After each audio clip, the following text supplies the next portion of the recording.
ఉగ్రవాదానికి జాతి ధర్మానికి భేదం ఉంటుందా? ఒకవేళ హిందువులనే టార్గెట్ చేస్తే అంటే అక్కడ కేవలం ఆడవాళ్ళనే చంపారు, మగవాళ్ళనే చంపారు, ఆడవాళ్ళు కూడా వాళ్ళు. నేను మసూదన్ గారి మిసెస్ తో మాట్లాడుతుంటే అన్న సార్ వాళ్ళు అడుగుతుంది ఒకటే అంటే మాకు అర్థమైంది ఏంటంటే ఆవిడ చెప్తుంది, ఆవిడ మాటలేదు నా మాటలుగా, నేను ఇప్పుడు చెప్తుంది ఏది కూడా నా మాటలేదు, వాళ్ళు చెప్పిన మాటలే చెప్తా ఉదాహరిస్తున్నా. ఆవిడేం చెప్పారంటే మమ్మల్ని చంపేయమంటే మేము మిమ్మల్ని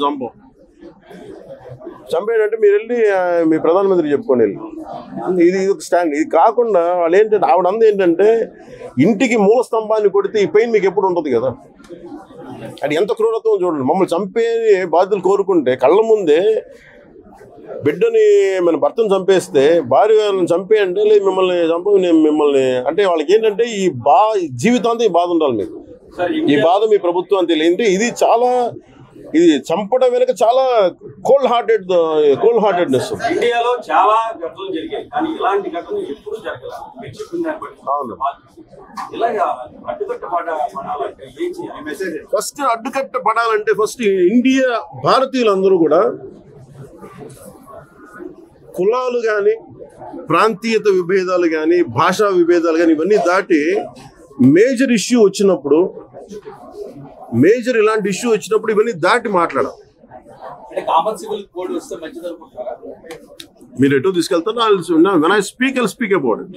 అండ్ ఈ సందర్భం నేను కాదు కానీ it's not about uniform civil code. When situation comes I speak about it. Like I don't like to mince words right now. I don't want to get away, but I'll speak. But I feel it's not relevant at this juncture.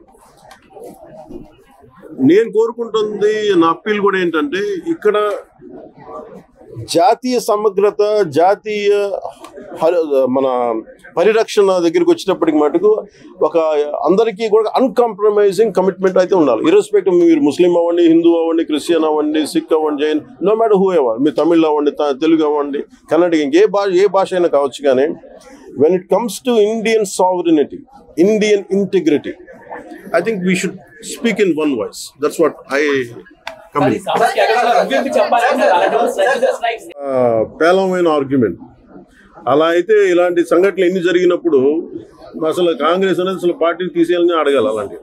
అందుకని అది ఒక irrelevant argument. I think we should not give any.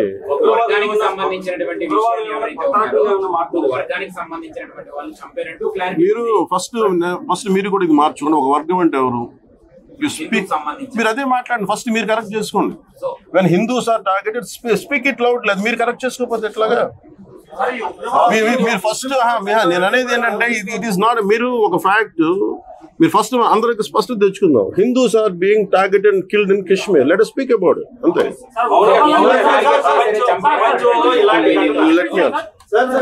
ఇది కాదు అని చెప్పేసి కొంతమంది వాదన అయితే బయట వినిపిస్తున్నారు పరిస్థితి సార్. అది మీరు క్లారిటీగా ముగ్గురు కుటుంబాలు కలిసి ఉన్నారు కాబట్టి వాళ్ళు చెప్పినటువంటి విషయం ఏదైతే ఉందో అంటే ఏంటి అలా కాదన్నా, అది కాదు అనేది వాళ్ళు ఏం చెప్పారనేది మీకు ఒక టార్గెట్ ఉంది కదా సార్. ఉన్నటువంటి మాట్లాడినటువంటి విషయాలు ఏవైతే వాళ్ళు చెప్పినటువంటి విషయాలు ఏవైతే వెరీ క్లియర్. వాళ్ళని అడిగారని మీరు కల్మా చదవమన్నారంట.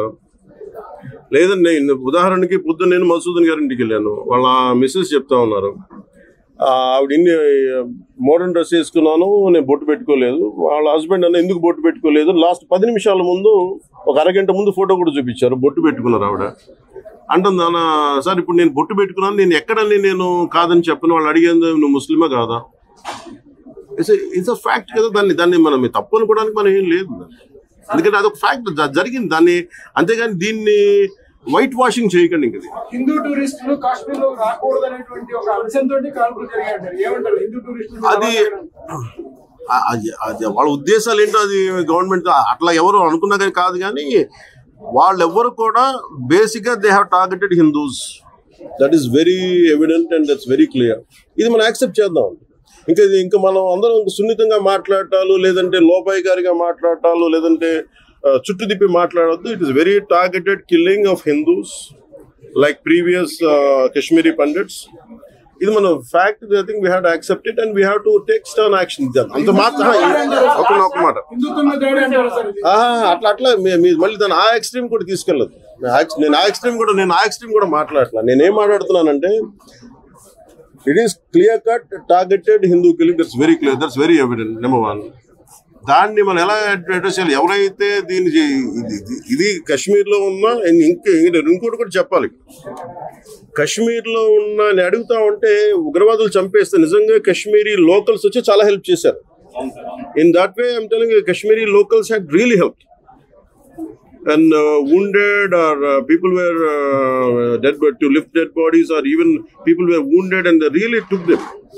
And వాళ్ళందరినీ తీసుకెళ్లి జాగ్రత్త పరిచారు. Even Kashmiri local and there are Muslims again. అదే ఇది ఏంటంటే నేనేది చెప్తున్నానంటే ఇది మీరు చంపిన వాళ్ళని టార్గెటెడ్ గా మీరు హిందువులా కాదా, బొట్టుందా లేదా, నువ్వు కల్మా చదవగలవా లేదా, it is very clear cut targeted killing. దాన్ని ఇంకా మనం వైట్ వాష్ చేయాల్సిన అవసరం ఏముంది? దట్స్ రోజులు అవుతాయి కానీ దీన్ని పోయిన నష్టం, పోయిన ప్రాణాలు తిరిగి రావు. కానీ భవిష్యత్తులో ఇలాంటి దాడులు జరగకుండా, అలాగే ఇలాంటి సంఘటనలు పునరావృతం కాకుండా మటుకు కేంద్ర ప్రభుత్వం చాలా బలమైన చర్యలు తీసుకుంటుందని నేను గాఢంగా విశ్వసిస్తున్నాను. ఎందుకంటే ఇది మీరు స్టేట్ కంట్రోల్లోకి వెళ్ళినంత కాలం కాశ్మీర్లో ఇలాంటి సంఘటనలు జరగలేదు. స్టేట్ కంట్రోల్ ఎలక్షన్ జరగగానే అడుగుతుంటే ఎందుకు ఆ పర్టికులర్ ఏరియాలో ఎవరు లేరంటే అది స్టేట్ కంట్రోల్ కింద వస్తున్నది వాళ్ళు చెప్పారని, లోకల్స్ చెప్పారని చెప్పి బాధితులు చెప్తా ఉన్నారు, బాధితుల కుటుంబాలు. సో ఇవన్నీ ప్రత్యేకత వాళ్ళు చెప్పిన మాట చెప్తారు. ఇది కొంచెం క్రాస్ చెక్ చేసుకోండి మీరు కూడా. కానీ చాలా చాలా చాలా బాధ అనిపించింది అది. ఎందుకంటే కొన్నిసార్లు ఇంకా ఇది దేశ సమగ్రతకు సంబంధించిన విషయం, ఇది దేశ భవిష్యత్తుకు సంబంధించిన విషయం. అందుకని ఇంక కూర్చోబెట్టి very targeted Hindus were killed in Kashmir. It's quite painful. చాలా I think somewhere it has to we have to put an end to this in the most constructive way. అలాగే పాకిస్తాన్ పైన ఈ 5 అంశాల మీద తీసుకున్న చర్యలు ఖచ్చితంగా చాలా అవసరం ఇలాంటి సమయంలో. ఎందుకంటే చాలా మంది సెక్యులర్ వాదులు కూడా ఇలాంటి సమయంలో చాలా ఎక్కువ పెద్ద మనసుతో మాట్లాడుతూ ఉంటారు. బోర్డర్లెస్ కంట్రీస్ ఉండాలి, లేదంటే బోర్డర్ ఫ్రీ ఉండాలి అంటే మీరు ఒకటే ఆలోచించకుండా ముందు మీ ఇళ్ళని తాళాలు లేకుండా మీ నేబర్స్కి కూడా నమ్మకంతో మీరు వదిలేసేయండి ఫస్ట్ మీ ఇళ్ళని. ఇలా ప్రతిపాదన చేసేవాళ్ళు. ఖచ్చితంగా బోర్డర్స్ ఉండాలి, ఖచ్చితంగా బోర్డర్ సెక్యూరిటీ ఉండాలి. అంతేగాని కూర్చోబెట్టి సెక్యులరిజం, సూడో సెక్యులరిజం ముసుగులు ఇలాంటి పిచ్చివాదనలు చేయకండి దయచేసి. That's one request. భారత నిఘా వైఫల్యం, భద్రతా వైఫల్యం కారణంగా ప్రధాని మోదీ, అమిత్ షా రాజీనామా